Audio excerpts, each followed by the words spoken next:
ultimately, I want to share these ideas because the more that we understand them, the better we're going to be able to ultimately govern ourselves politically and otherwise, but it'll also help you personally live a life better than you're living right now.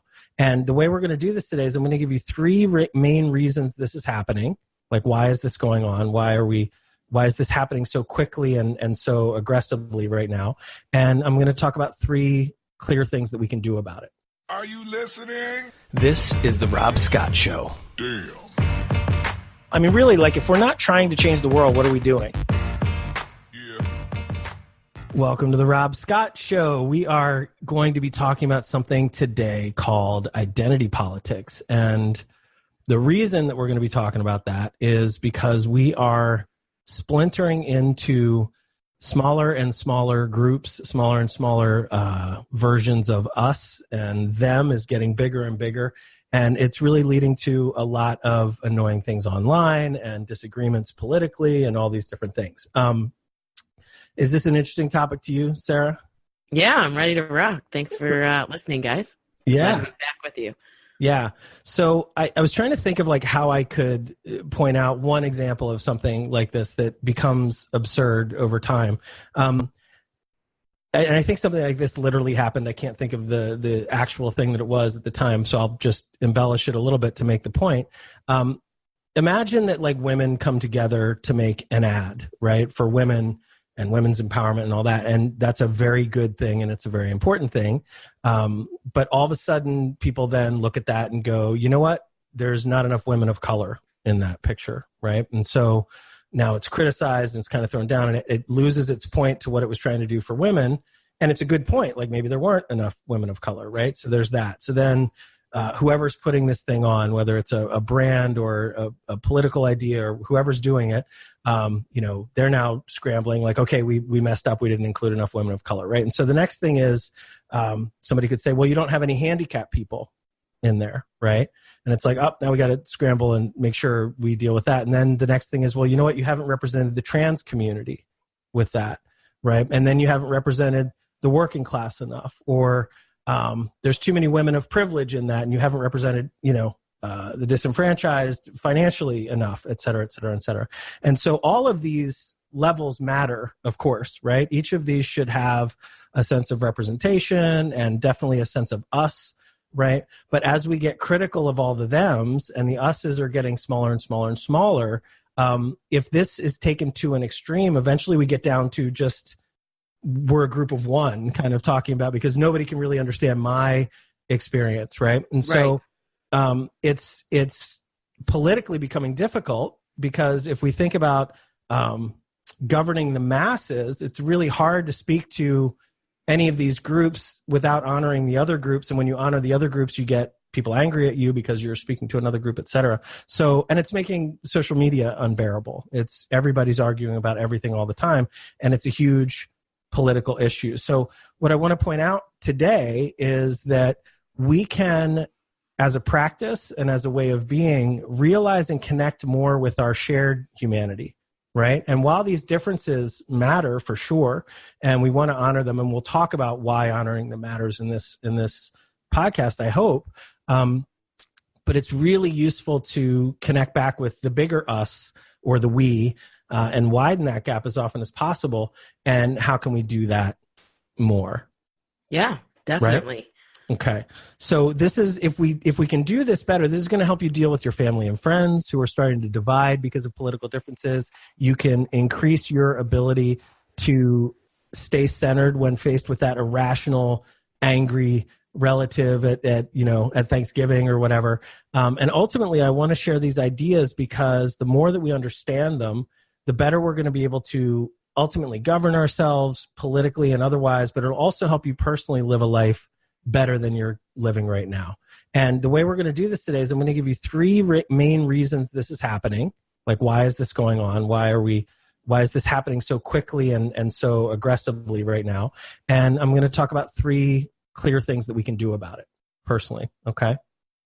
Yeah, that sounds great. And, as we always do on our podcast, we're trying to help you become more aware of different issues and help you give you alternative mindsets to kind of sit with as we kind of go through this. And there's always I think anytime you get into politics or even talking about beliefs or kind of things, that it doesn't ever hurt to get more clarity on how to kind of navigate that. Totally. Yeah.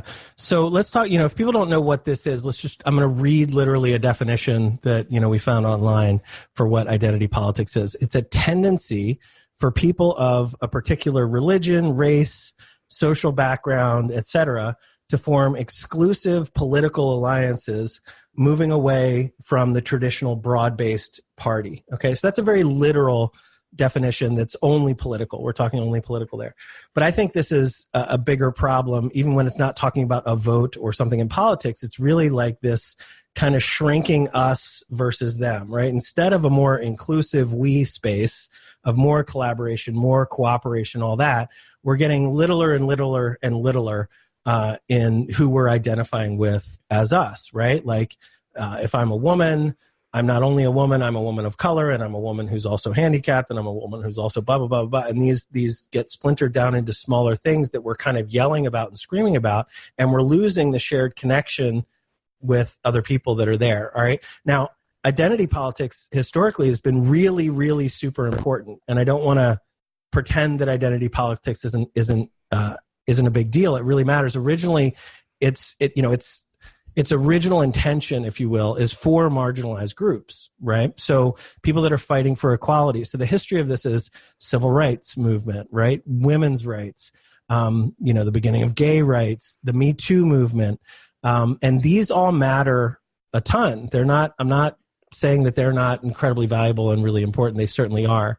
But what I'm trying to point out here is that this can become divisive, right? And there's a way of talking to other people where we start to say things like, you have to understand me, but you can never understand me, right? Like you have no way of ever understanding me because you're not me, but like you better understand me, but like you can't understand me. And when it gets to that level, it starts to look a little bit, irrational, crazy, like difficult to deal with, okay?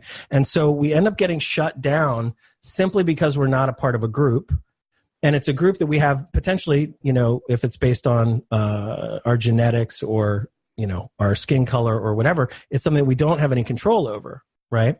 And so one of the points that I want to make here is that we should try to understand, at least the best we can, other groups, right?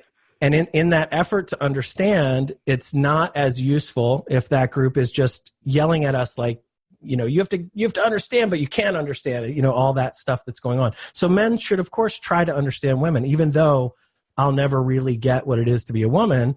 It's important that I make the effort to understand the challenges and the, all the different stuff, right? Yeah. Mm-hmm. White people should try to understand Black people's thing. And then if that marginalized group, and whoever the marginalized group is in the example, if they are not able to kind of speak back and share who they are, and there's no conversation, everything starts to break down and we just tend to separate, right? So yeah.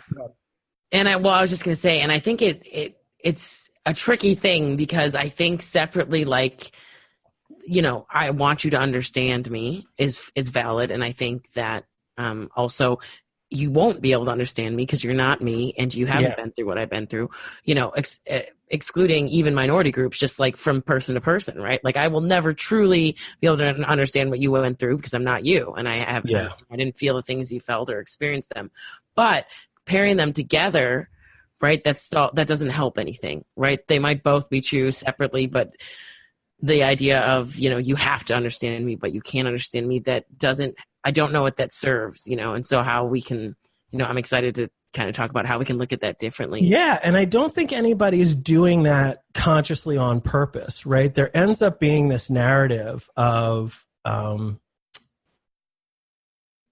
somebody's upset because they're not being understood or they've been marginalized, and that's completely valid, and it should be spoken into. What I would hope the goal is for all of us is to, how can we understand more of each other? And what I'm seeing online and what I'm seeing, through our political process and all this, and this was kind of inspired because we just had the midterm elections here in the United States. And so people are thinking about politics quite a bit, and it's not just the political stuff. It's not just Republicans versus Democrats or whatever.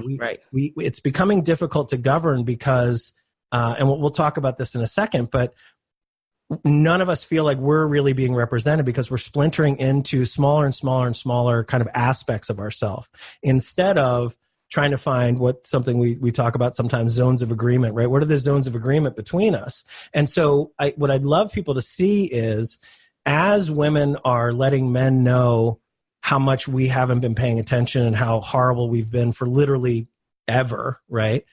The Me Too movement. It's so important, like that has to happen. What might be, as we go forward, even healthier is the women that are seeing us try to understand and say, how can we go forward from here? That's infinitely more useful than people who are just remaining really angry and being like, I don't care what you do. I don't care what you say. You're horrible because you're a man, right? Like that's not useful. Or you're horrible because you're straight, or you're horrible. I mean, that's the same as, and it's not the same as going after a marginalized group, but it's the same intention of tearing down a group, and we tend to make it okay because it's the majority group, right? And so it's not as bad because often that majority group is more powerful, or they have more access, or they whatever. And so some people, especially on the progressive side of things, have made it okay to make the main group, torn down a little bit, that's productive or something. And what we're missing is the understanding between and the way to move forward and really dealing with the problems. Yeah, definitely. I find it also very interesting for those of you guys listening and not watching, that we're talking about an Asian female and a white male. So yeah. It's kind of funny to look at.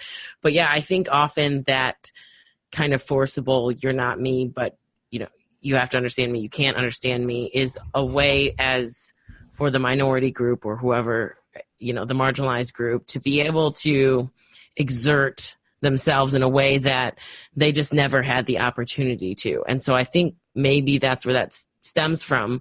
But all in all, I think avoiding generalization and extremes will be in great service to kind of helping to find the shared humanity. Because ultimately, I think that's, I would hope, or I would like to choose to believe that that's kind of the ultimate goal for everyone. It's just that we're doing it in different ways that butt up against each other that aren't always helpful. Yeah, and when you're the marginalized group, it makes you angry, of course, right? Like, and that's not what I'm talking about. Like, it is super important to stick up for yourself and represent yourself, and all those, the civil rights movement, the women's movement, gay movement, trans movement, all this different stuff, so important, right?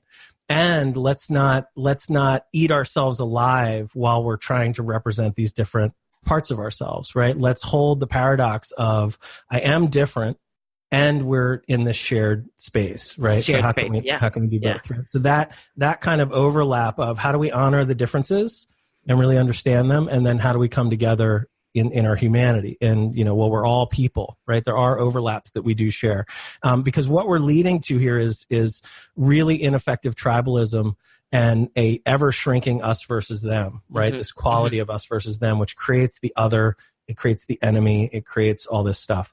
And so this is really understandable, but it's a very slippery slope that we're on. Yeah, it's tricky. and we shouldn't incentivize not trying to understand.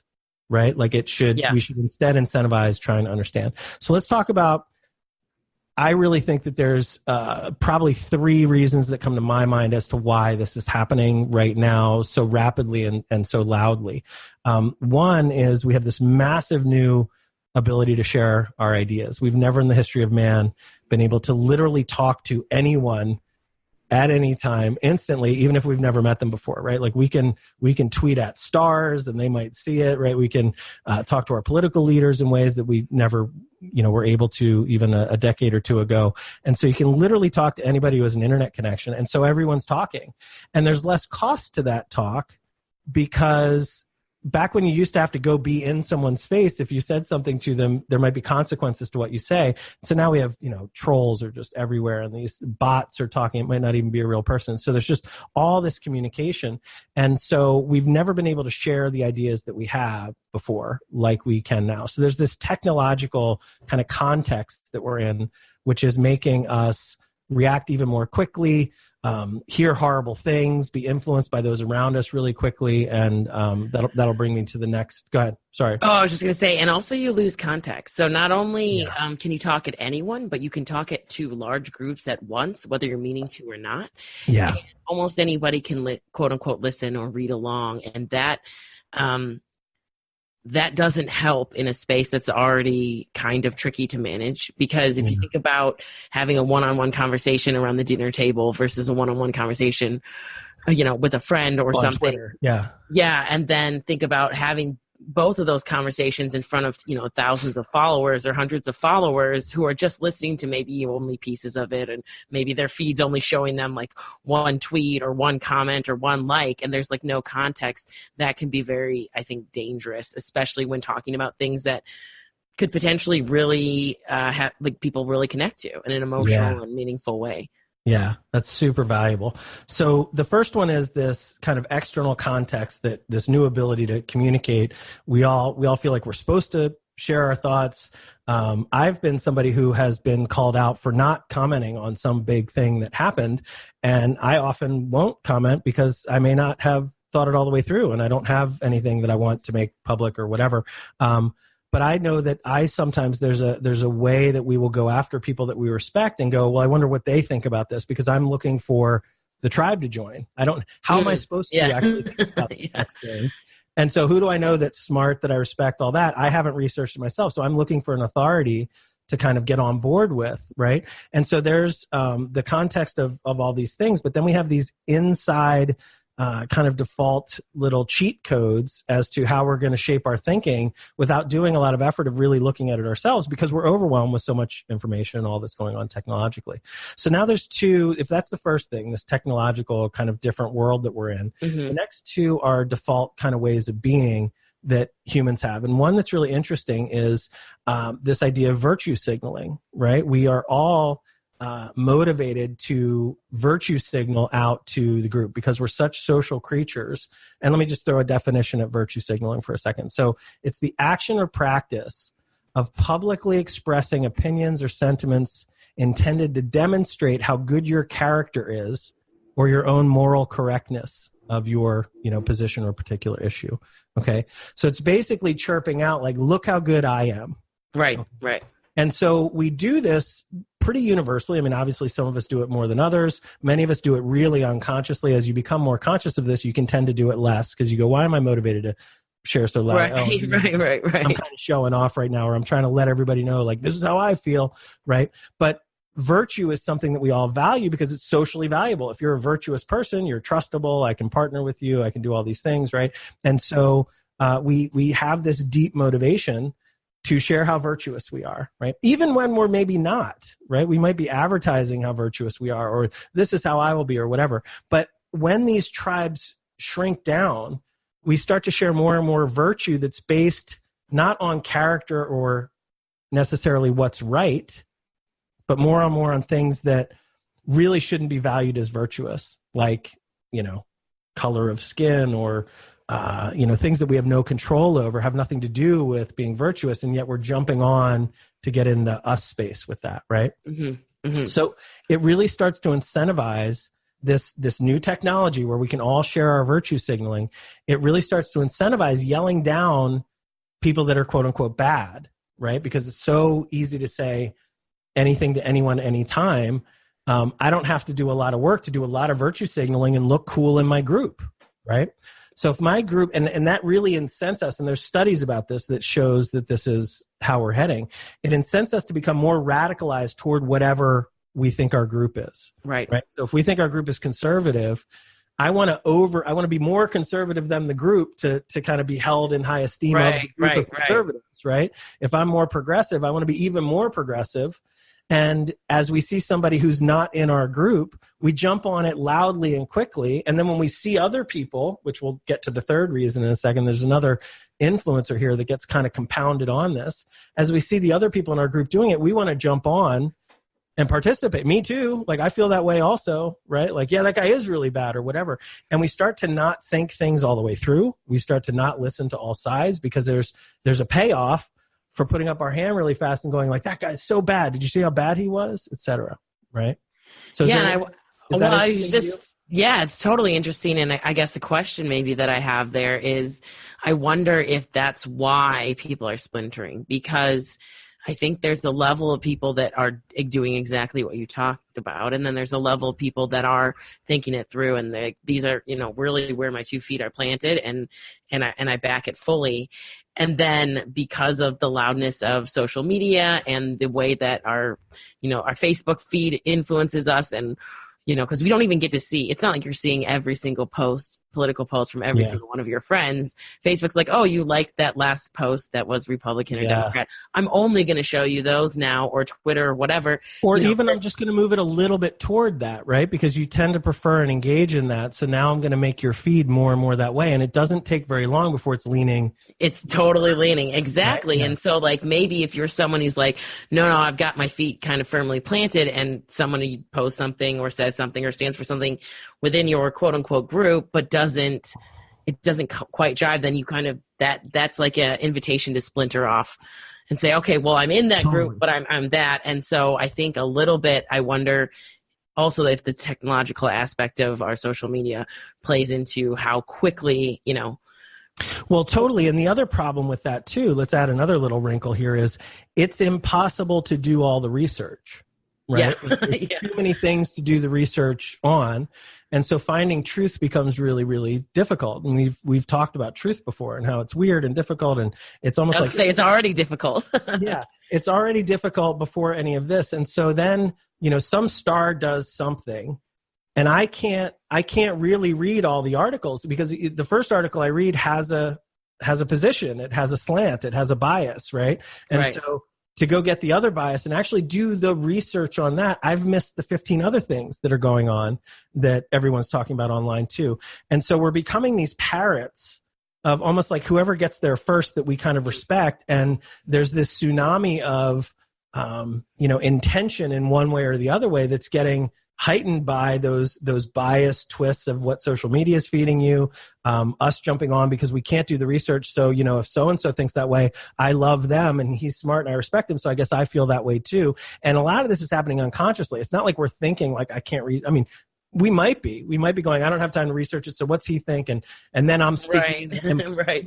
We end up saying the two sound bites that we heard that other guys say as if we thought of it ourselves. And like, that's all that's going on there. Right. And so, let me just to keep us on topic, because definitely added it in also, is let's get to the third one, is this groupthink idea. And again, I have a definition, right? Groupthink is a psychological phenomenon that occurs within a group of people, which is the desire for harmony or conformity in the group, right? And it can result in irrational or dysfunctional decision making because of it. All right.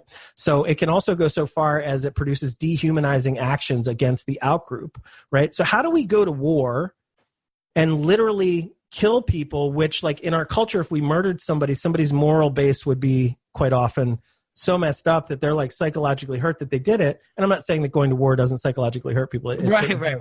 But it becomes way more okay to quote unquote murder people in war, because we have this way of, if they're not in my group, we can actually consider them like subhuman, right? And, you are vile, you're a rat. I mean, this was done by, Nazis did this, and all in the stories that we tell. And when we take on that story of, wow, my group is so awesome and this group is not, all of a sudden that group can be like subhuman, and we can get really hateful, we can get really violent, we can get really, really bad. And so now everything is broken down of cooperation and getting along and all this other stuff. And so the group thing happens because of this technology, because virtue signaling happens really quickly. Then you've got groupthink, and now none of us are really thinking for ourselves. We don't have the time to.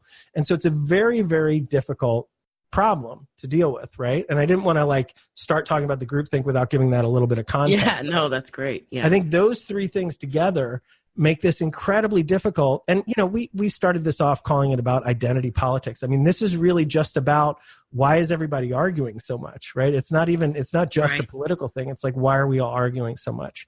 Now that's and finding the shared humanity, because the more that you divide, the harder it is going to be to find those zones of agreement. Totally. And also, you were saying we shouldn't incentivize kind of that us, you're not us, but you can't understand us, but you have to kind of But yeah, there's no incentive to look across the lines of whatever you're talking about and say, hey, that's a person who has all the same, that's still a person at the end of the day. There's a much more powerful incentive to virtue signal for whatever group you're in as quickly and as loudly as you can, because you become popular and you get these social benefits and all that stuff. And all of this is happening unconscious for most people.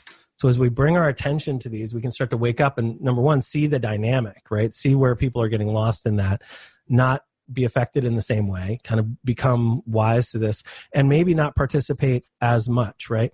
Again, I'm not saying there shouldn't be these groups. I'm not saying that we aren't very different, right? But we're both different, and there's zones of agreement, and there's overlap of how we're similar, right? And it's really useful to hold both of those and live in that paradox in a way that just adds to wisdom, right? We don't get lost in the splintering because and I alluded to this before, but I want to say it explicitly, there's huge political costs to this because by splintering down, no one really gains the ability to govern many others, right? To govern at the highest levels, you need to convince many people that you can have their interests in mind, right? But if all of a sudden my us or my we is getting so small and so specific, any real leader that's going to be in that, it can't just speak to mine because they've got to speak to the majority, and I've now splintered down into so far away from the majority, and I'm finding a victim identity in that that's really powerful for me. I'm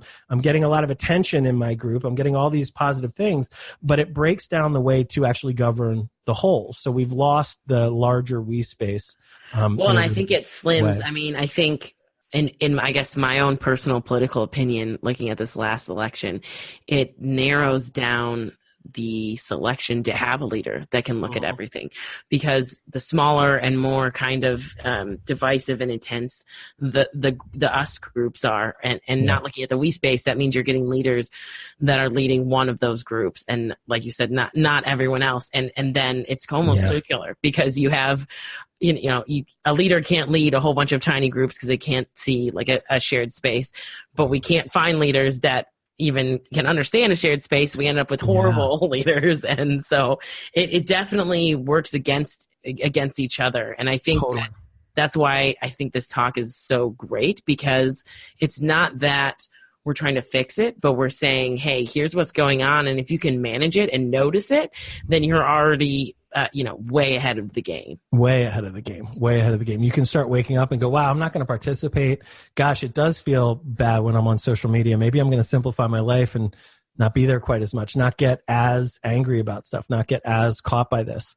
I really want to share an important idea, and I'm going to get to this in a second. So if I repeat myself, I apologize, but I have a bit of an outline in my head of how I want this to go, because I'm going to share a handful, about 3 things that we can do about this really specifically.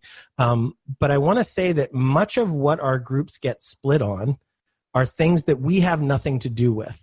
Okay. So they are things like, I was born a man, and I don't want to get into the gender fluid stuff in this talk. I'm just saying genetically my chromosomes, have me a certain way, right? My skin is a certain color. I was born in a certain location, in a certain country, and all these things, right? And so we end up... often you're also born into a certain socioeconomic space. My finances or whatever they are, right?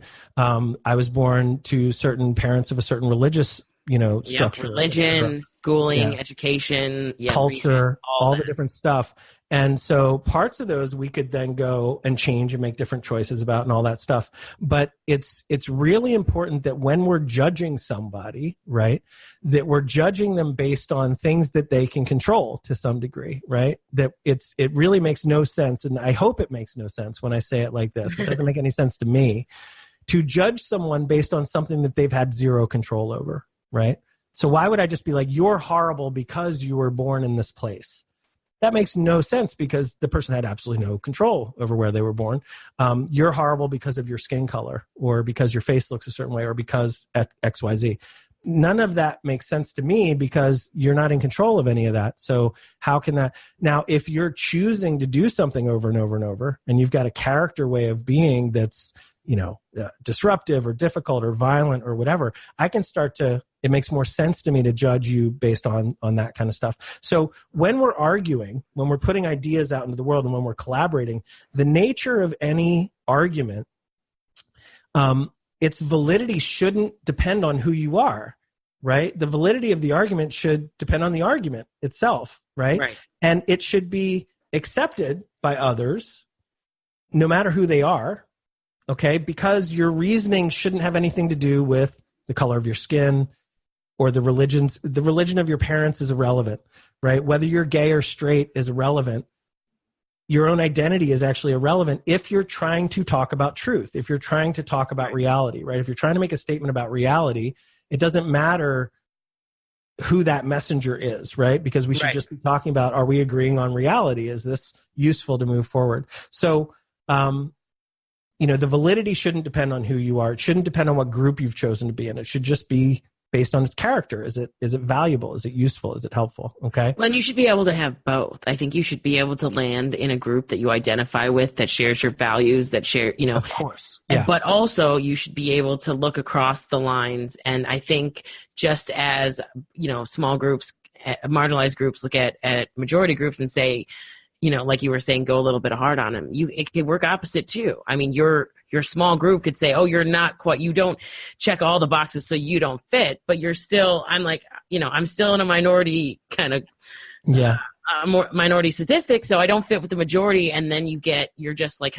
you are almost forced into making your own group then, because both sides are saying, hey, you don't fit with us and you don't fit here. So there's definitely, a value in being around people who have your shared values. And there's also a value in being aware of that what is reality and how can we, like you said, talk about things in a way that doesn't just qualify you by things you can't control. I love that. I think that's huge. 100%. Yeah. I mean, if you think, let's think about a corporation is a set of shared values. It's a set of shared goals. We're here to do this thing to make profit or whatever. I mean, almost anything of note has been done by groups of people, right? Nations have done things, religions have done things, corporations have done things. And it's not like individuals haven't had, breakthrough scientific ideas and all. Individuals do things too, but day in, day out, the majority of the stuff that's getting done is by groups of people that share values and share ideas of what something is and share goals, et cetera, right? So when we really break it down, it's that. Groups are awesome. I'm not at all saying that. What I was trying to say with that last thing, I don't think I did it very well, is that who you are doesn't change truth, right? It might change your subjective experience of truth for sure, but in the collective space of us talking about it, you're not more right because you're a different color or you're a different sexual orientation or whatever, right? And that's not what we should lean on, and not what we should judge people about. We should judge people based on, are you talking useful truths out into the world? So let's talk about what we can do here, right? So what do we do with this problem of the technology, the virtue signaling, the group stuff, the kind of setup that's inviting us to kind of argue and splinter and separate? Number one, it's almost always the first step, right? We have to become more aware of these three things, right? Because we have no shot of fixing this. We have no shot of fixing anything that we're not aware of, right? If we're at some disadvantage and we can't see it, it's just going to keep affecting us, right? So the first thing is we need to start understanding identity politics and how divisive it can become, right? We need to start noticing when people are virtue signaling, and we need to start understanding groupthink and how that dynamic is at play. And if you do nothing else, if you just walk away more aware of those, you're probably going to be happier. You're going to be better at collaborating. You're going to be better at kind of being the calm, centered one when things get heated, okay? So those are three things to become aware of. Three things we can actually do is, number one, try to speak as an individual, not necessarily like a representative of a tribe, right? So, and what I mean by that is when you're talking about something, try to focus on the issue rather than the identity, right? Don't lean so much on, I'm right because I'm a part of this group. Instead, focus on, I'm right because what I'm saying is right. Right. And so ultimately talk about issues and just reason honestly about them, instead of you're bad because you're a part of this other group. Point out why the majority or the minority or whoever you're talking to show why they're wrong because they're wrong, right? Not because they default to having a certain skin color or having a certain gender or having a certain whatever. Okay. So ultimately, and I think you can tell when you're in conversation with somebody who is doing that and when you're not. I think when you're in, when you're in a conversation and you really can't get past one idea because you're like, why? I'm trying to understand you. And, you're really passionate about this. And maybe it's a family member or a friend or someone you really care about. And you're really trying to, and you just can't go anywhere beyond because they're representing a group and they maybe don't have the awareness and they don't have the kind of ability to reason beyond because they're in the group think or the virtue signaling and they don't have the awareness versus somebody who's like, well, here's personally why that's meaningful to me. I can see your other side. Like there's a difference in that conversation. And I would think that many of us or many of our listeners might have kind of had both types of conversations over the last 4 years. By the way, I'm not saying that you can't talk about your group. Your group is a part of reality for sure, but just the grouping isn't the virtue, right? That's not the virtuous thing. That's not what makes it right. If a group is being treated poorly, that's factual, and absolutely talk about the group in that way, but just base it on reality and reason, not the irrational, I'm right because I'm in this group and I don't need any reasoning after that, right? What happens in the group think and the virtue signaling is people become really irrational, right? They actually lose the connection to truth and they start defaulting to we're right because we're us, right? And so that's what we want to do our best to put down. And so again, that first tip on what to do is to just talk about reality, right? And don't just do your best to not only represent a tribe, but just speak as like about truth, right? The next one is that's how you should maybe think about your own behavior, right? This next one is how we judge other people. And it's something I already kind of alluded to. We should judge people based on their character, not on those things that are out of their control, right? So when somebody shows up, there's certain things that are obvious to me. Maybe their skin color is obvious to me. Maybe their gender might be, these days obvious to me, or I might make an assumption about what their gender is that's obvious to me, all those things. And we're going to have this kind of impulse to judge based on that. We might, right? Especially if we've been brought up in a way that was hateful towards certain groups or whatever, right? So we might have that impulse that's there. The way to be more awake and to grow up and to do that is to fight. If that impulse is there, fight that, try to be aware of it and try and put that down. And then think back like, well, what should I be judging this person on? Right. And then we judge them based on their character. Who are they? What do they know? What are the choices they've made? Right. Who are they as an individual and a being? Right. That's what I want to know about a person, not what group are you and all that stuff as much. And that has never made sense to me before. I'm like, if you want to like me or not like me, please do it based off of things that I do, ways that I behave. Yeah. Like there's nothing I can change, about myself. And likewise, like there, I hope that that you're in the same boat.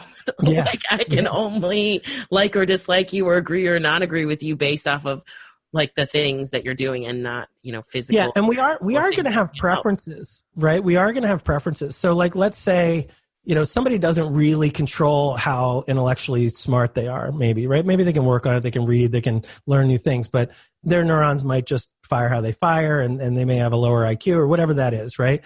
And that may not be as fun to get with, but I'm not going to judge them on that. But I may decide not to spend as much time, like you're going to have preferences. There's no question, right? So I'm not saying we're ever going to be like perfect at this and never judging and all that stuff, right? We're human. We have to navigate the space. But as we're getting into the identity politics, that splintering of, again, that woman's ad that has all these women and then people of color yelling at it, and then people that are handicapped are yelling at it. And I'm making this up, but there's that whole thing where you can never get it right? There's no way to just put a group up and not get it right.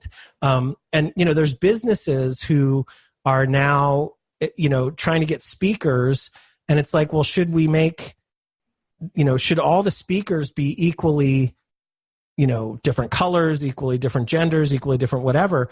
And me as somebody going to listen to the speakers, I want the best speakers whoever they are, right? I want the best information, the best speakers, whoever they are. So I certainly don't want it to default to all men. I certainly don't want it to default to all white men, but I also don't want to force it to put people in that might not be as skilled, right? To give me a better talk, and we'll never satisfy that as we continue to splinter down, because all of a sudden it's like, well, you don't have enough handicap speakers. Well, you don't have enough, and as we, well, and I think that's the tricky part about marginalized groups is because, and I mean, I know one of your personal heroes is Martin Luther King Jr. Yeah. So, but so I know you're totally aware of the history of all of this, but yeah, it's just thinking about like, yes, you want the best, but who is the best because they had the more opportunity? Or I mean, it's so tricky. And I know we're not landing on one side or another. No, that's that's where the conversation should be, right? That's a really useful conversation, is to go, okay,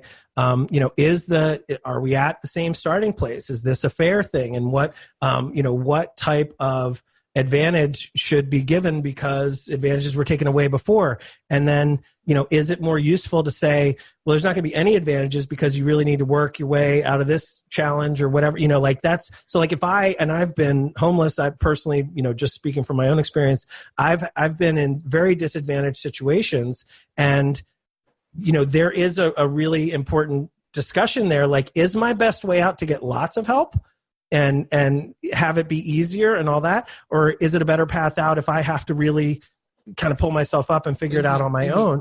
And I'm not saying there's one right answer to that, right? These are things that as we go forward, we're going to have to think about all those things, of course. And so that's a really good, subtle issue that I'm really glad you mentioned. Well, and I also, I guess, want to ask, I mean, I think that, do you think that maybe people have lost the capability to realize that they can both be in a conversation that's maybe divisive or heated or political, and also realize like you can hold your values? So you can talk on all, and I guess I'm just saying this because I've seen you actually do this, which is like where I know you might have a strong opinion about something or you're very firmly planted, but you can still have the discussion. And I think that's what we're talking about here and now, is just how can you be in discussion? How can you find the shared humanity? Not saying like you're not going to have values, you're not going to have preferences, and you can have both. And I think there's a lot of people that think, oh, I can't even talk about that with you. I can't even look at that with you because I'm not that, and that's not my values, and that's not my religion. And it's the ability to be like, no, you can be who you are with your values and still have a reasonable, rational conversation with somebody who disagrees. Totally. That is a skill that I want the world to be able to have. Yeah, and that ability, I mean, and that's going to require valuing conversation, right? Like if we value, my values are right, I don't want to learn anymore, I don't want to hear anymore, I'm done, right? Which is the way most, I shouldn't say most, but a lot of people are, right? Or instead, if we value, I definitely have opinions, but I'm not so sure of them that I don't want to have more conversations, right? Like, and I value learning and I value other people's perspectives, things that we've talked about in the past. Then I absolutely want to share my idea, but I'm totally open to hearing what your experience is. And I want to know. And I've never been a woman. I've never been, 1,000 things I've never been. And so when somebody meets me and they're that, I absolutely want to hear from them. And I want to do that thing where I'm trying to understand, right? I genuinely want to understand, especially if somebody's being disenfranchised or is struggling, or if there's, systemic systems holding them back or whatever. Like, I want to blast through all of those. Why? Because I could have been them, right? Like, I didn't. Well, and you can't find a zone of agreement if you don't know another person's story. Totally. Don't let them let's get really back to what the personal motivation is for this. Like, even if you're 100% selfish, which it's arguable we all are, even if we value cooperation, I mean, we're still coming from behind our own eyes and all that stuff. When you really think about it, like, I am only me, and if there's any privilege or luck or, and people looking at me would say there's tons, right? Like all that stuff that makes me up, I had nothing to do with that, right? So I didn't earn it. I didn't, none of that came from any sense of me doing anything. And so I know that, and I actually have deeper and weirder thoughts about this that maybe we'll get into time, right? But like, I could have been that guy. I may actually be that guy, right? Like having a different kind of separate experience. And so as that person is expressing what they're going through, me personally, Rob Scott, I'm deeply interested in hearing it. And if they have it wrong, that's clear to me, right? That is, I want to experience maybe sharing something with them that can help them right in the moment feel better or differently about it. And then if they have something to teach me, like, wow, then I'm growing and going, wow, we have a bigger problem than I knew about, or wow, I never heard that. And so the Me Too movement, as an example, is, it's not, I'm somebody who's been really, really, I was raped for years, like, all that stuff. Like I went through a lot of stuff myself. So I certainly know that goes on, but I was not aware, it wasn't in my consciousness to the degree and how much it's happening and all that stuff. And I certainly, even though I'm personally been a victim of sexual assault and violent stuff, it didn't occur. It wasn't as conscious to me to think about what it feels like to be a woman in an elevator with a man and a stranger. Right. It didn't occur to me to think about, if I'm literally complimenting a woman, that could scare her. Right. Because I think, I know I'm nice. I know I'm not going to do anything to her, but she doesn't know that. And so hearing that from them, like, I almost know nothing, right? Like we think we're so smart, but the reality is there's so much more to know. I'm always interested in hearing more. So anyway, sorry to go on that total. No, that's great. Yeah. But, so there's a third thing here. The first one was, do your best to speak as an individual, not a representative of a tribe as your defaults, right? Try and just speak to truth. 2, judge people on maybe their character over things that are completely outside of their control, that people have nothing to do with. And the third one is, make a conscious effort to try to connect based on a shared humanity, right? There's a way to back up from the separateness to find the places of connection. And we've talked before about zones of agreement, but I want you to really think about that. Think about our shared humanity, right?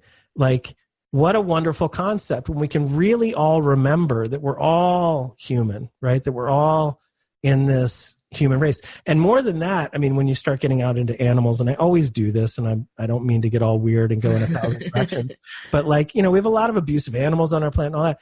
We can actually even widen it past that. We can go, we're all conscious, right? And if we all start to get into, the animals that might be suffering in factory farming or whatever's going on that way, right? So there's a way to widen our perspective and really consider, and in this talk, we're just talking about our shared humanity, right? We can do that. And if you choose to do that, if somebody is over there getting all upset about whatever, you can at least kind of connect in, well, we're all human. We all suffer like that. I've been upset like that. Maybe not about those same things, but I'm doing it. So, we can't know each other's subjective truth, okay? But we can try to connect on the fact that I've had pain too, right? So if a woman is telling me that she's got pain that's uniquely from a woman's point of view, I haven't had that. I'll never have that. Even if I've had exactly the same offense, right? Even if it's rape, and we're both talking about that. I've never had it like she's had it. Right. Okay. And so, but I can connect on the fact that I've had some kind of pain. So let's say that I've never had that happen to me, and I couldn't imagine what she's been through at all. I can still try to connect on where I've been in pain before, right? So when we do this, we start to widen out that concept of us.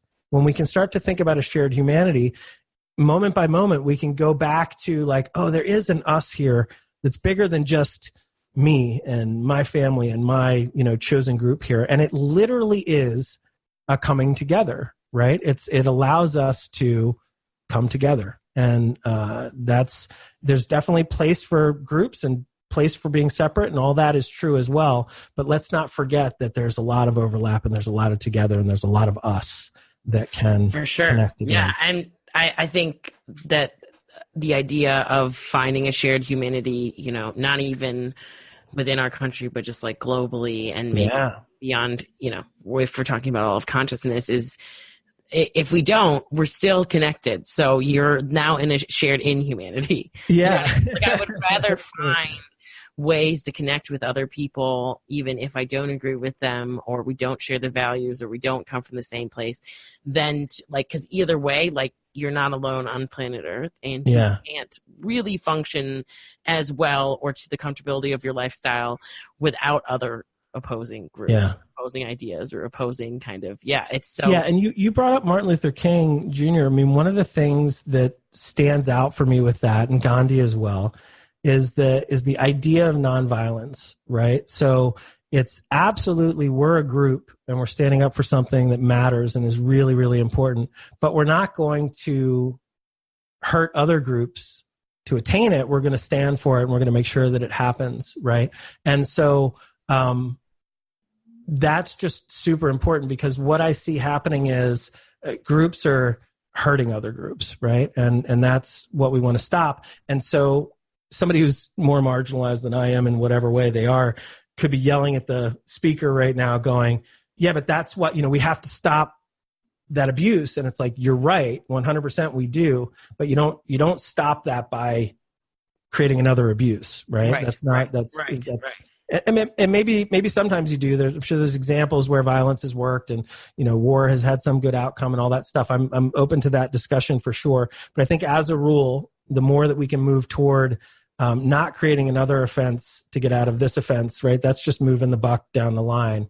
Let's see what we can do. So, well, just one more thought on the virtue signaling, which is a little bit of a curveball for our episode, but I think kind of relevant to mention is that you've talked about behavioral values versus espoused values, and often what I think of when I see a really loud Facebook post or a Twitter post is someone for about 2 to 3 minutes gets really heated, posts something, and puts their phone down and then goes back to doing whatever they're doing, right? There's not that same, when you think of Martin Luther King Jr. and what he did and how he did it, like that is not in general, because of technology, because of the ease of being able to shout from any platform, that's just not how often we work anymore. So I think of that versus, oh my gosh, I just did a Twitter rant and then I put my phone down, clicked play on Netflix and went back to what I was doing. And really like nothing in my life was taken from me or sacrificed. I didn't really have to stand for it other than take the 5 minutes to write the post and send it. And that's very dangerous. That doesn't work to find any kind of shared humanity, and it doesn't really even force you to get an awareness or an incentive for standing for your values. So it's a tricky time, and the more awareness that you can have of yourself is going to be huge, kind of to help the collective, I think. Yeah, it's amazing. It's a great point. And what I want to kind of add a little wrinkle to that is, it's not that I don't want you to make the Twitter post, right? I want you to do it. I want you to become aware that there's often very unconscious drives of groupthink, of virtue signaling, of these things, and the fact that it's difficult to even do the research to really know how you feel. So a little bit more mindfulness about coming back to like, what is the value, and then what really might I do about this? And I don't want to imply that we have to suffer to better things. Sometimes just sharing an important idea. I mean, that's what we're doing with this podcast, is we're trying to share ideas that we think are valuable, and people can disagree or whatever. But like, if this is helpful, we're trying to do that. I mean, this is a very long blog post right here that we're doing. This is us trying to share an idea. But it's not trying to hurt anyone else or do anything. And I think to your point, that quick burst, we're incented to just do these quick bursts, because then we can put it down, watch our TV show, and we kind of feel like, you know what, I gave him a good one. Like, I just did my part. That's it. And the reality is like, did you? You might have, you might have put a good idea out there that's going to change the world and help things. But more often than not, I think we're putting more noise out there that we're not really connected to what it really means and what's really going on. We're talking a lot more than we're listening, right? So it was really important. Again, I'll use me too. It was really important that like I be quiet and listen for a while, instead of just getting upset and doing some post about it or sharing really loudly about my own experience or whatever. It was more important to like listen and really try to learn more about it, right, for me. So in any case. Well, and one thing, I guess, a tip that I can offer our listeners this is what I apply when I try to use social media is not that I shouldn't post, like you said, not that you shouldn't stand for something publicly, whatever. This is the world. This is the platform. But what I feel good standing on a stage with 100 people in the room in front of me that I liked and respected, and then reading what I just wrote and feeling like, nope, I stand by that. And if so, like, absolutely post it. Mm-hmm. But if you're like, oh my gosh, no, I wouldn't say that in front of my grandma. I wouldn't say that in front of my best friend. I wouldn't say that in front of my teacher. Like, then maybe you shouldn't post it on social media, or you should think of more about kind of how you can say it in a way that you would feel comfortable, because you know, when you lose looking at someone in the face, which is kind of where we started, you know, at the beginning of the podcast, we were talking about how it's different. You can't look someone in the face. Like that's how you want to be conducting yourself on social media, because that keeps your values kind of more aligned. And it also, I think, gives you better credibility, because I often read things, I'm like, they would never say that. And like, but it's really easy to say that if you do it online. And so to echo, that's awesome. And the other thing too is, you know, are you being divisive, and are you splintering into smaller stuff, or are you making an effort to see the we space, right? Are you looking for the shared experience? Are you upping the level of your perspective to be inclusive? Or are you being, you know, or are you excluding really hard? And just be mindful of that, right? Yeah. There might be a time for each, but just be mindful of that. And the more mindful we are of that, I think the conversations will get better, because conversations are one of the most important things that we have. It's without a doubt why we're the dominant species, why we're so social, so able to learn, so able to share ideas, right? Super, you know, super skill of ours. And so we want to protect our conversations. We want to protect our ideation, protect our free speech, so that we can have these dialogues without it becoming noise and tribal and violent and whatever those things, like without it devolving, right? Yeah, so absolutely. So here's a question. What if we started to, you know, look for that shared experience? What if we started to value virtue and character over things that we can't change? What if we judged based on we do instead of what you think I am, right? What if we did that? What would that change? And ultimately, I'm hoping that this talk can help you deal with the crazy out there a little better, know what's behind it, you know, realize what's going on online is based on these kind of unique, not, you know, very kind of biases that we have, where it's in sending us to jump into groups, and it's in sending us to virtue signal, and it's overwhelming, and we can't research things, and there's so many ways to talk. And so hopefully you can stay centered when faced with irrational or maybe even angry people, number one. Hopefully this helps you deal with family and friends who have different political differences, et cetera. And hopefully we can all start to identify with a bigger us, right? And also know our group when it's important to do that and to stand up for it and do all that. But don't forget about the bigger us, the shared space, right? And ultimately this will help us, you know, govern ourselves politically much better, right? As we can see what those common needs are and common things are. And ultimately, my biggest goal, and we're going to sneak up on this slowly in the podcast, but I want to find and help everybody identify more and more with oneness, right? Connecting with that energy underneath that is always there for you, always letting you kind of connect with it if you want to listen, and getting a little bit more out of the thought space, more grounded into that oneness of being. And it's difficult to do that if you're, you know, in fisticuffs with some other group about something that's got you really spun out. So any other ideas? No, I think that's great. Yeah. Nice. So really appreciate your time and attention. I hope that if this is valuable, you will go find us one place, and we'll, you know, wherever you found this, I'm sure there's links to more, but, you know, subscribe on iTunes, give us a rating and a review. If video is your thing, you know, we're putting all these up on YouTube. We'd love to see you there and have you subscribe to us there as well. Really appreciate your time and attention. Thanks very much, Sarah. Talk to you later. Thanks for listening, guys. Bye. Okay. Bye-bye.